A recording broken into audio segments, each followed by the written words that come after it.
I know that I am a slightly better looking Chip Gaines, so it might come as a shock to you, but I'm not actually good at fixing a lot of things myself. I'm not good at like working with my hands.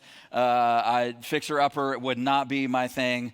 So I know like I look like I'm ready for my own HGTV show, but looks can be deceiving. I'm not handy at all. My dad, on the other hand, is brilliant. He's an engineer, and he just has one of those brains that can figure anything out and fix anything, it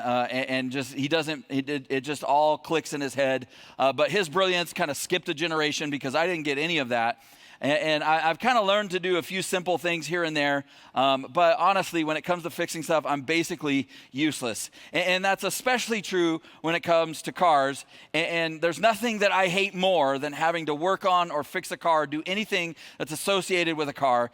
Even something simple like swapping out the battery, it drives me crazy. My wife has a 2017 Yukon XL, and I've had to change the battery a couple times in that. And for some reason, the dumb engineers put it in a way where the battery's too big or it's too small a space, or you can't just quite, there's things, there are bars in the way, and it's just the most maddening experience. I'm like, you should be able to unhook the cables, pull it out, put the other one in, hook it in. Anybody know what I'm talking about? That's just revolt against engineers. They're dumb. But when it comes to cars, like I don't want to work on them. I just want them to work. Anybody with me? Like, could we start a fan club? I mean, I get that there's some basic upkeep, there's some routine maintenance stuff that has to be done. The oil's got to be changed, and tires and wiper blades and air filters and the occasional tune-up. But outside of that, I don't want to have to think about it. I just want it to work. I want to get in, it start up. I want to put a little bit of gas in it, and I want it to go. And the reason I bring all of that up is because I think that's actually how a lot of us feel about our relationships. We don't want to work on our relationships. We just want our relationships to work. We know that some basic upkeep is necessary from time to time, but for the most part, we want to put in a little bit of love and it just go. It just work. It just do its thing. It just all be good. But as you know, that doesn't work with cars, and it certainly doesn't work with relationships. And so today we're kicking off this brand new series of conversations about relationships. And full disclosure, we're approaching this whole month from the perspective of couples, which means that not everything is going to apply to everybody. But I promise you that regardless of whatever your relationship status is, whether you're single or dating, engaged, newlyweds, oldly weds, like it doesn't matter. What we're going to tackle together this month really encompasses all of us. And so no matter what we cover, what we're talking about, I encourage you just eat the chicken, spit out whatever bones don't fit you and your season right now in your life. Either way, in this series, there's going to be plenty of delicious deep fried chicken for all of us. And it'll be Chick-fil-A chicken because it's the Lord's chicken. So when my wife was in college, she is worse than I am when it comes to knowing anything or wanting to have to do anything to her car. And so she was living at home, and she was commuting about 9 or 10 miles from her home in West Sacramento to Sacramento State University in Sacramento. And one day she got on the freeway right from her house. It was like a mile from her house.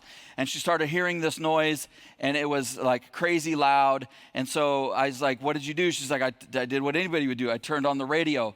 And I'm like, okay, well, did the noise get louder? And she's like, yeah, and it got wobblier. And I'm like, well, she's like, I just kept turning up. Every time I could hear the noise, I just turned the radio up a little bit more. And she drove for 9 miles on a flat tire, got all the way to Sacramento State, and then called her grandpa, and then he drove all the way over there and changed it for her because grandpas are awesome. But what I've found in my life, and what I've found as a pastor and being around lots of couples and being around people who are planning on getting married and people who have been married for a while and people who it's going good for and people who are struggling in their relationships, what I found is that's what a lot of us do in our relationships. Like, we hear the noise, we kind of know there's a problem, we see the check engine light, whatever it is, right? And we're not sure what to do, so we just kind of like turn up the music and hope for the best. And I think part of the reason that we do that is really the same reason that I try to avoid working on anything that requires me to work with my hands. And that's like, we're not really sure what's wrong. We're not really sure how to go about figuring out what's wrong. And even if we could figure out what's wrong, we're not confident that we would know what to do about it in order to fix it. And so we just kind of try to put our head down and hope for the best. See, it is undeniable that all of us crave love and connection. All the way back at the very beginning of our story. If you go back to the book of Genesis, it's not the beginning of God's story, but it's the beginning of our story with God. And Genesis tells us that God is creating, and he creates humanity. He creates Adam, and Adam is perfect, and he places him in a perfect garden, a beautiful garden, and everything is perfect. But then, even though everything's perfect, as he's watching Adam and he's taking it all in, he actually says this in Genesis chapter 2, verse 18. You may have heard this before. God says, looking at Adam, the man that he made, humanity, he says, it's not good for the man to be alone. It's not good for mankind, for humanity. That's what he's talking about. It's not good for humans to be alone.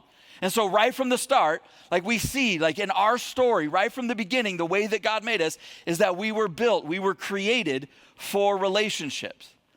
Now, immediately, if you're like me, you go, if that's true, then why is it so hard?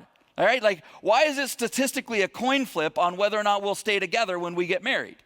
Like, why do so many of us feel lost when it comes to relationships? If we're created for relationship, why the heck are they so hard? Are we just bad at it? So there are a couple of verses in the Old Testament in a book called Proverbs that I love, in Proverbs chapter 30. And I love these verses because they've always kind of struck me as being kind of funny. So in Proverbs 30, verse 18, it says this, and this is King Solomon, frequently referred to as, the richest man and the wisest man who ever lived. And King Solomon wrote these words. He says, there are 3 things that amaze me. No, 4 things that I just do not understand. How an eagle glides through the sky, how a snake slithers on a rock, how a ship navigates the ocean, and how a man loves a woman. When I read that, I go, one of these things is not like the other. But I just imagine Solomon, and he's out one day, and he's watching an eagle fly, and he's just like, whoa, look at that, right? Like eagles can soar for hours and hours at a time without flapping their wings, and he's in awe, and he's just trying to understand. He's like, I don't even get it. I don't even know. And he's looking at a snake, and it makes sense when the snake is down here, when it's on the sand. But how did it get up there on the rock? I mean, it doesn't have any legs. How did it climb all the way up there? And is there anybody who's not just mesmerized by a giant ship out on the water? Is there anybody who hasn't at one time or another looked at a giant ship and thought, how does something that big and that heavy float? How is that even possible? And so Solomon's looking out at all these things and how an eagle flies and a snake climbs and a ship floats. And then he's like, and how men and women love each other. Like, I mean, that is wild. And he's going, how? Like, how does this happen? And it's so mysterious and complex, and love and intimacy, they're so layered, and it's just too much for my brain. And if you've ever loved someone, if you've ever been loved by someone, you get it. And if you know anything about Solomon, this was not a philosophical sort of exercise for him, because Solomon was a bit of a ladies' man. His harem was legendary. He had 700 wives, which is a lot. I mean, it's like 100 plus 600 more, which is a lot, right? He had 300 concubines. And a lot of those marriages were political arrangements, but definitely not all of them. But when you read his words in Proverbs 30, you can almost hear the tension and feel the struggle. He doesn't write this, but it's like, I've been with so many women. There's so many women in my life, but it's always been shallow. There's never been this deep, lasting connection. There's no intimacy. For all the women I've loved and for all the women I have, I'm still alone. And I think there's part of us that when he says that, we go, yeah, I kind of get that, right? Like, we know what it's like to have shallow relationships. We know what it's like to struggle to connect with and love somebody at a deep level.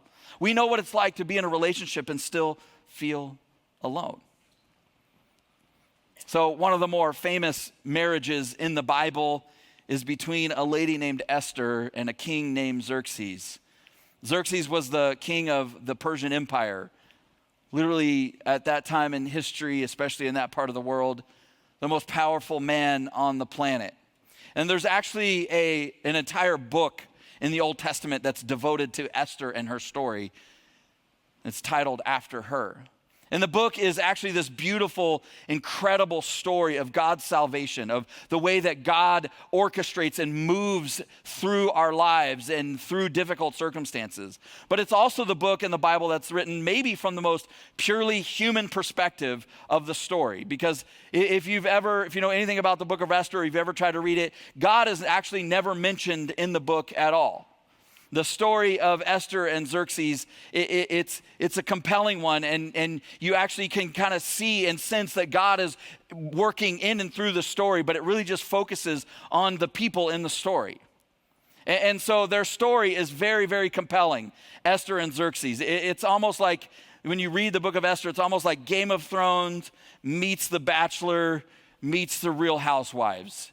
I mean, there is a lot of drama. There's sex and violence and betrayal and drunkenness and wild parties and political power grabs and lots of relational drama.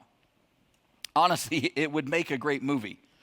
But at the center of it all, at the center of all the stuff that's going on in the story, is this relationship, is this marriage between the king and the queen. And the story kind of begins like the romance in every Disney movie, every sort of fairy tale that we grow up on. It's a king who's in need of a queen. Only this isn't a fairy tale, and so the king is fresh off a divorce. And so just to kind of set the stage, in the very first chapter of Esther, at the end, the king throws this 6-month-long party. Like, you thought you've been to a long party. It's 180 days straight of just partying. And at the end of that 6-month-long party, he decides to celebrate the end of his 6-month-long party with 7 more days of party and feasting, because that's what you do. So he throws another feast, and at that feast, he gets in a huge, huge fight with his first wife. Her name was Vashti. And so in a drunken rage, he goes to his friends, he goes to his counselors for advice, who are also drunk. And before you know it, because that's always a good time to make life-altering decisions, before you know it, Xerxes has deposed his wife as the queen, divorced her, and banished her from the kingdom. And then after he sobers up and calms down, he's got all this regret, but he also knows that he's the king. He can't undo what he's done. And so his advisors and assistants, they kind of notice that he's lonely and he's sort of moping around, the kingdom, and he's in a bad place. And so they come up with a plan, and they go to the king and they pitch the plan. And this is the plan that they pitch in Esther chapter 2, verse 2. It says, "So his personal attendants suggested, 'Let us search the empire to find beautiful young virgins.'" Wow. "Let us search the empire to find beautiful young virgins for the king. After that, the young woman who most pleases the king will be made queen instead of Vashti." This advice was very appealing to the king, and so he put the plan into effect. Barbaric, yep. Archaic, yep. But again, it kind of sounds like an episode or a season of The Bachelor. Like, we're going to get all these single ladies, and you're going to give them roses one at a time and kick them off, and the one you pick at the end. And so Esther was one of those beautiful young women who was swept up in the search. And this is what happens a few verses later. It tells us this in verse 16. It says, "Esther was taken to King Xerxes at the royal palace in early winter of the 7th year of his reign. And the king loved Esther more than any of the other young women. He was so delighted with her that he set the royal crown on her head and declared, 'This is my queen.'" So again, in the most dramatic rose ceremony of any season of The Bachelor ever, Xerxes gives the final rose to Esther. But here's the thing. It wasn't just that he was taken with her beauty, right? He's not just looking for another pretty face, like he has lots of those. He's looking for a queen. If it was just about her looks, if it was just about physical attraction, he could have just made her one of his concubines. He's the king, he can do whatever he wants. But he didn't do that. It tells us that he loved her. It tells us that he delighted in her. That there's this sense that he's impressed by who she is and the way that she carries herself. And there's a connection, there's a spark that they have. And so he places the crown on her head, and now together they're going to reign as king and queen. And there it is, happily ever after, because at least in the movies, like, that's where the movie ends. Roll the credit. The crown goes on her head. They have the wedding, and boom, it's done. This is great. That's usually where it ends, love and romance and delight and magic. Only this is not a movie, it's real life. These are real people. And even when you're the king and the queen of the most powerful empire on earth, life still happens to you. And so some time passes and life unfolds and they drift apart. Their relationship was such a whirlwind at the beginning that Esther was afraid to fully tell him everything about her background. And so she kept parts of her story. She kept her nationality a secret, so he doesn't know that she's a Jew. And at first, it's no big deal. Nobody cares. No harm, no foul. But then one day, Esther hears from a family member that the king had ordered that all the Jews in the entire empire should be slaughtered. And so now it's a little complicated because he has no idea, but Xerxes just unintentionally ordered the assassination of his own wife. Now, Esther obviously knows that she needs to talk to him, not just for herself, but for her people.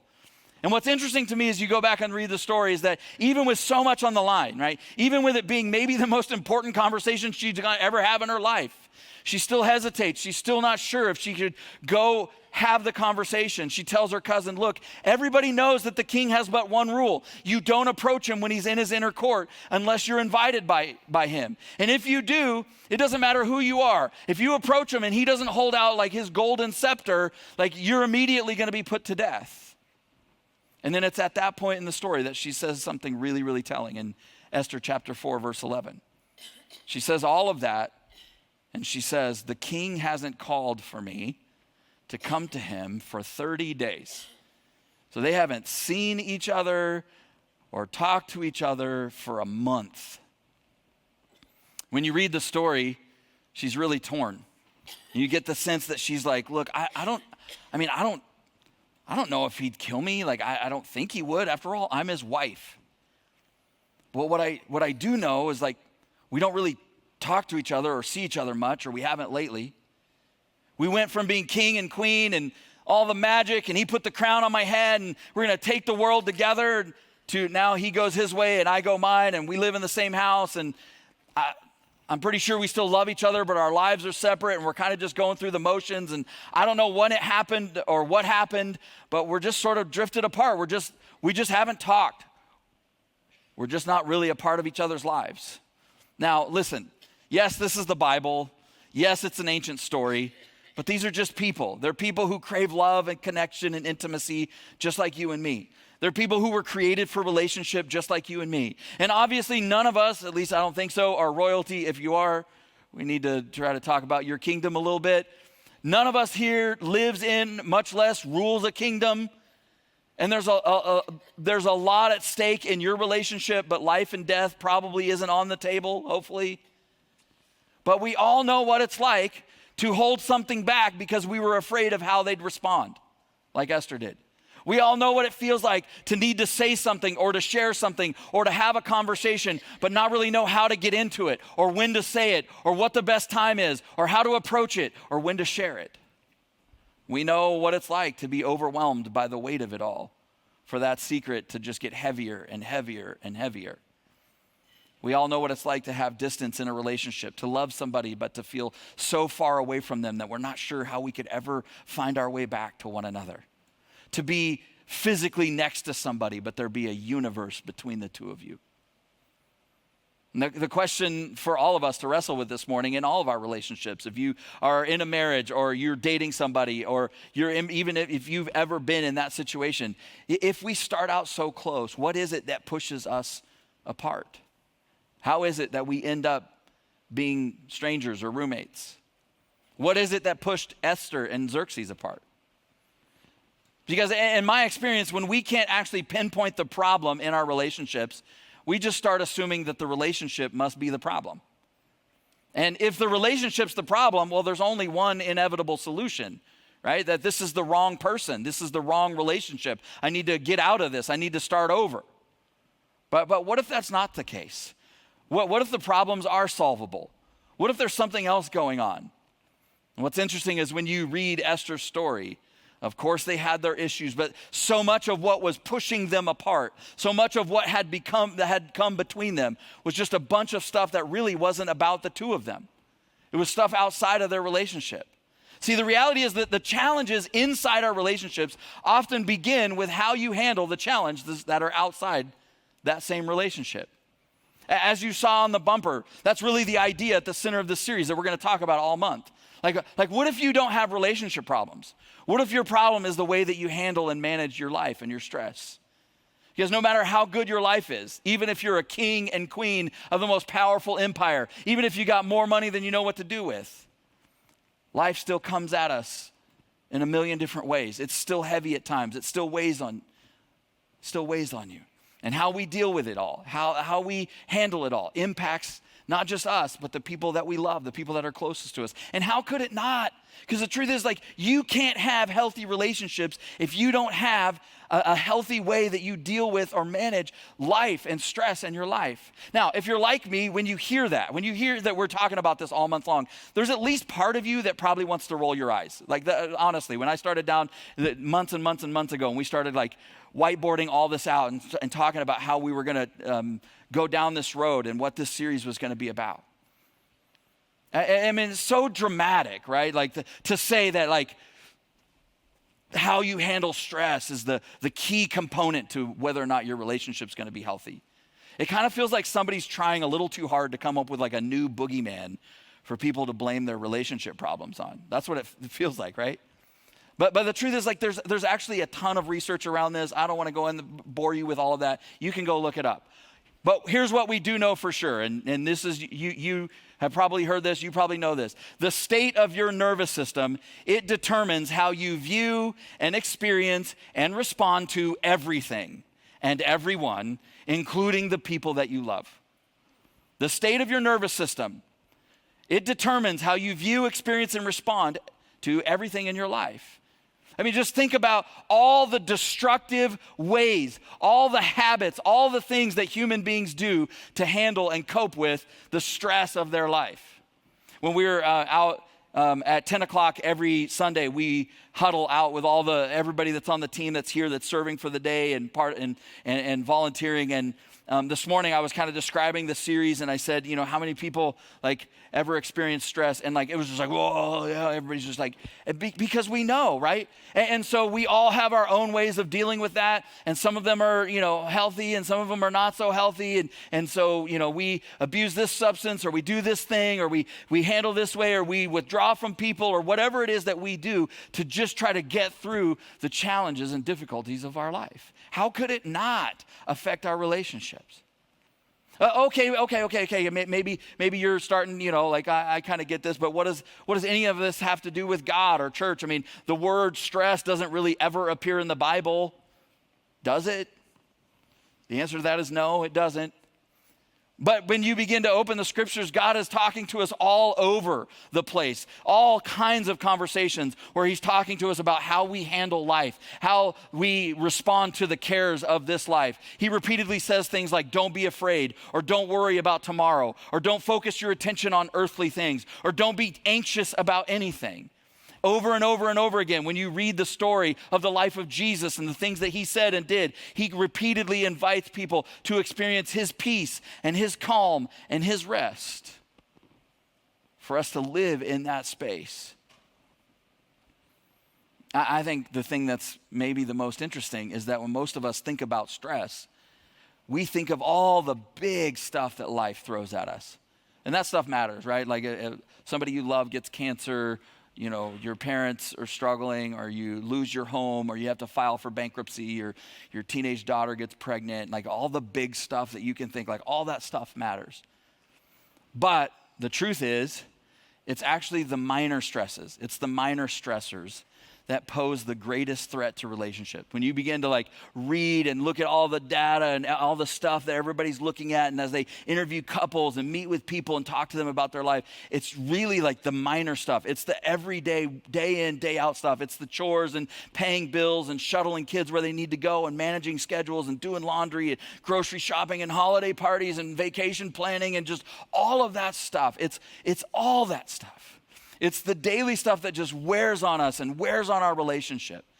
It's the mental and emotional load of all the tangible and non-tangible tasks that are required to run your life day in and day out. Those are the things that conspire against you, not just as an individual, but against your relationship, against the love that you share with somebody else. I think on one level, like being in a relationship means that you found somebody just to be stressed out with. Like a marriage is like you signed up for a lifetime of stressors with each other. Like, I love you. Do you want to be stressed out with me for the rest of your life? Because, we could do it. We could make it work. But that's what I actually want to talk to you about today. Because I think this is actually where we can start to grow and begin to like get our arms around this stuff. Like, what do we do about this? What do we actually do in our relationships? So much of the description in the New Testament about what love looks like and the instructions in the New Testament about how we relate to and treat each other. They're about loving one another and encouraging one another and caring for one another and bearing with one another. But there's 2 verses in Galatians that we're going to come back to every single Sunday this month. They're found in Galatians chapter 6, verse 2. It says this: share each other's burdens, and in this way, obey the law of Christ. If you think you're too important to help someone, you're only fooling yourself. You're not that important. I love that verse. You can text somebody this week like, hey, God put this verse on my heart for you. You're not that important. Galatians 6:3. All right. So these verses weren't written to couples. Right? They weren't written to married people. They were actually written to Jesus followers who are part of the same church. But here's the thing. Like, if these instructions, if these verses were written to people who are not in a shared relationship with one another, who attend the same church community and faith community, and that's important, like that, those relationships matter. But if it applies to them, it certainly applies to your closest relationships, to your friendships, to your dating relationships, to your marriage, right? Where he says, share each other's burdens. And notice the assumption is that everybody's got burdens. There's no getting around it. That life is a grind. You're not going to be able to like eliminate stress, but you can help each other manage it. You can help each other get through life. You can share each other's burdens. I'm actually convinced, after having lots and lots and lots of conversations with tons of married people over the years, is that most of us don't fully understand everything that the people that we love is actually carrying. We have no idea how much each of those things that they're carrying is actually weighing and wearing them down. And then instead of talking to each other about it, we just react to one another out of it. If you are married, or you're in a relationship, or you're thinking about getting married, or you want to get married someday, but you're with somebody now, when was the last time that you sat down with that person and you just identified and talked through or had a conversation? I mean, maybe you didn't have all this language, but you actually had a conversation about the mental and emotional load that you're both carrying. Like all the tasks that have to be remembered, all the things that got to be executed week in and week out for your family. Like one of you, and here's the thing, usually my experience, married couples, there's one person that like, that's all they think about is all the tasks that are required for life to happen. And the other person is like clueless about like, yeah, it's just going to get done somehow. And they don't care and they don't ever think about it. And those people marry each other. And so one person's constantly having to think about it and talk about it. And I'm the person that doesn't ever think about it in my life.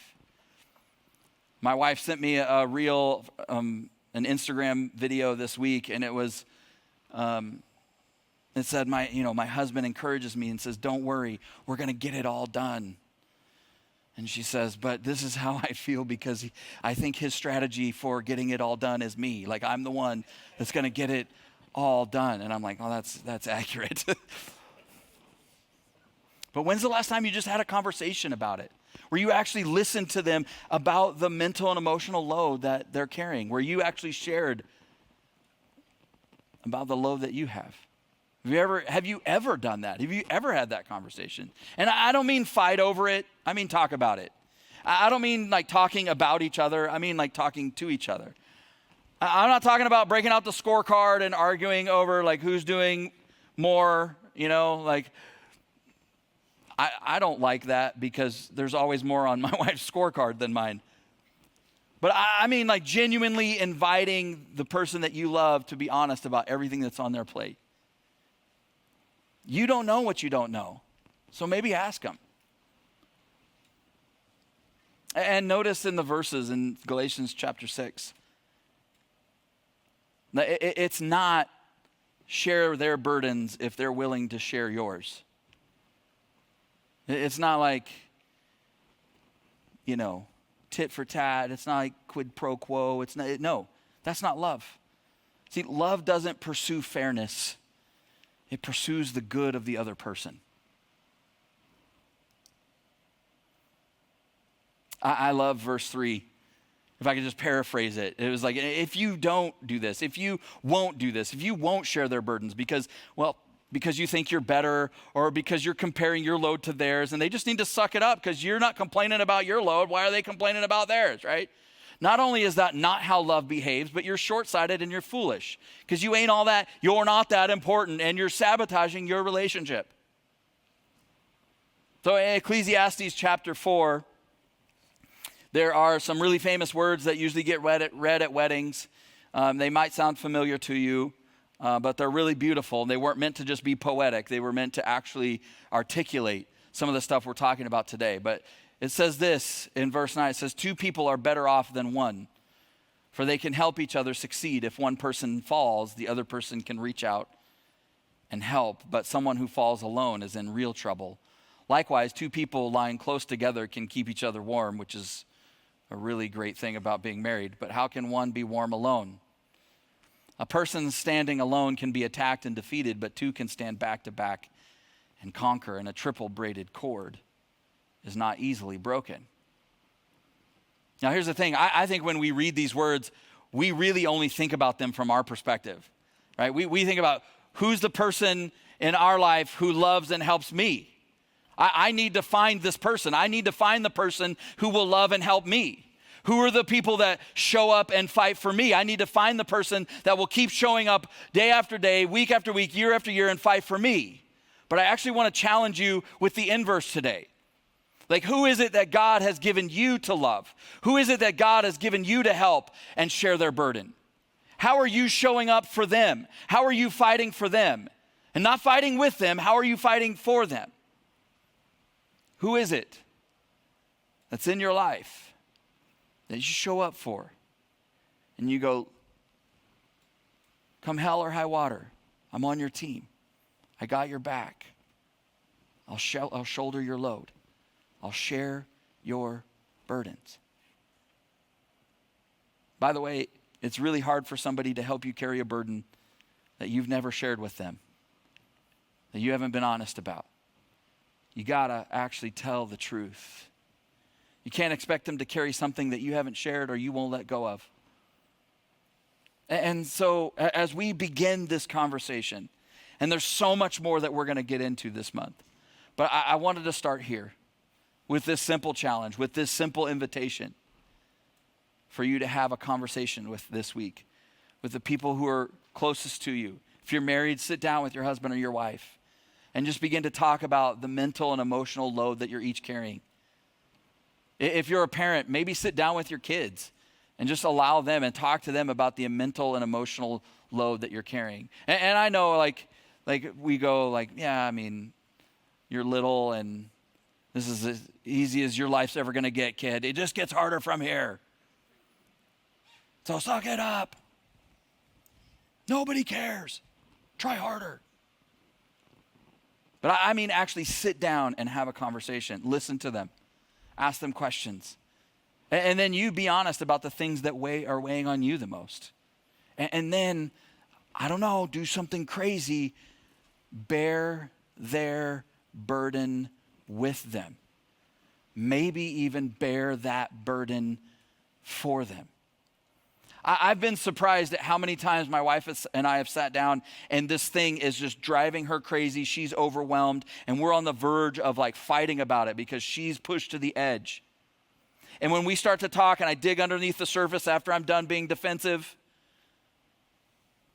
and I actually hear about like what's stressing her out, there's always been times where I'm like, oh my gosh, that's the thing? Like I'm not like, that doesn't stress me out at all. Here, let me carry that. Let me do that. Because I don't care at all about that. That's the thing that's weighing you down. Here, I got it.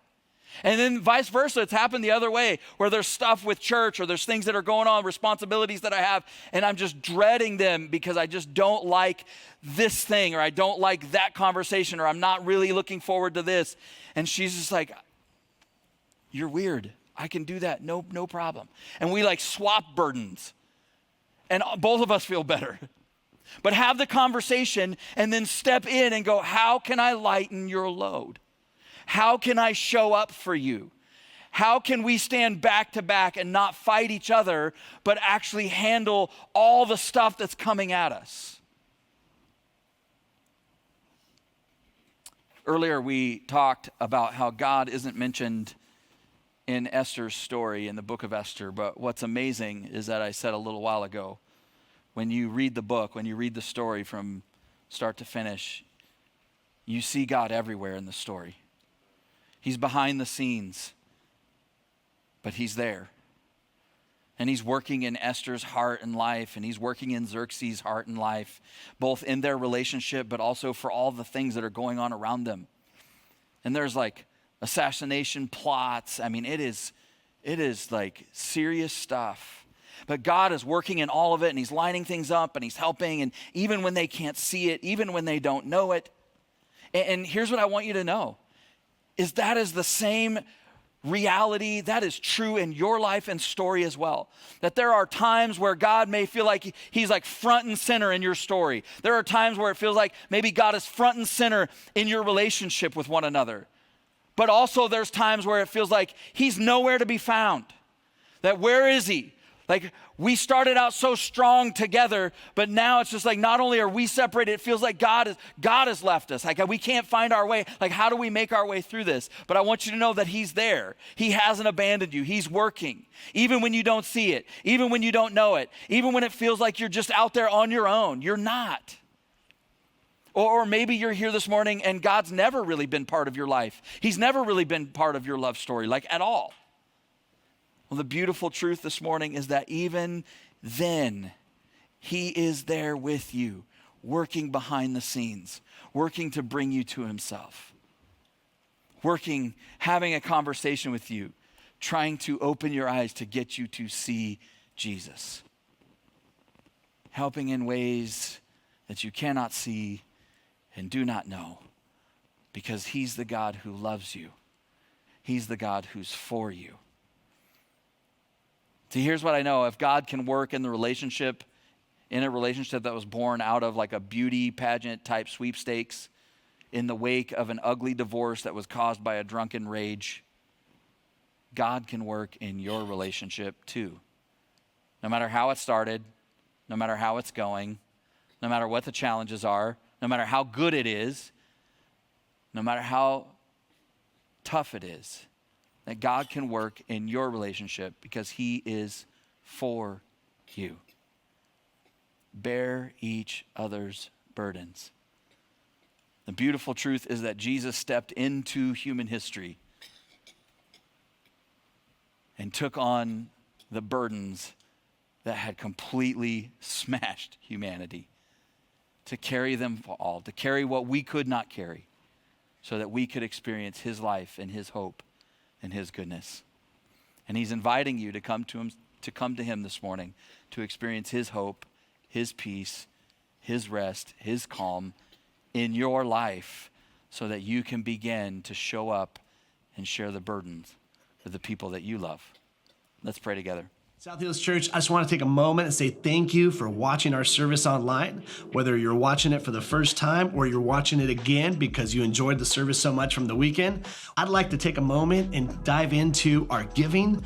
Every week we give people the opportunity to give back and give to the local church so that God can continue to bless your lives and bless your finances. Here at South Hills, we believe that everything comes from God. We believe that he's the one that chose us and brought us into this world, gave us our gifts and talents and abilities. And I just want you to know that when we give, we are giving back what God has already given to us. If you've ever seen any of our envelopes at a South Hills campus, you'll see on there that it says every week at South Hills, your generosity is giving people the opportunity to live a better story. And there's a scripture on there in Matthew chapter 6, verse 21 that says, where your treasure is, there your heart will be also. So I want to encourage you today to click down below and set up your giving, whether it's for the first time or whether you're doing reoccurring giving. We have 4 ways to give here at South Hills. 1, you can do it in person at any of our campuses through an envelope. Or 2, you can actually text any amount that you would like to 84321. And the 3rd way is to download our Church Center app.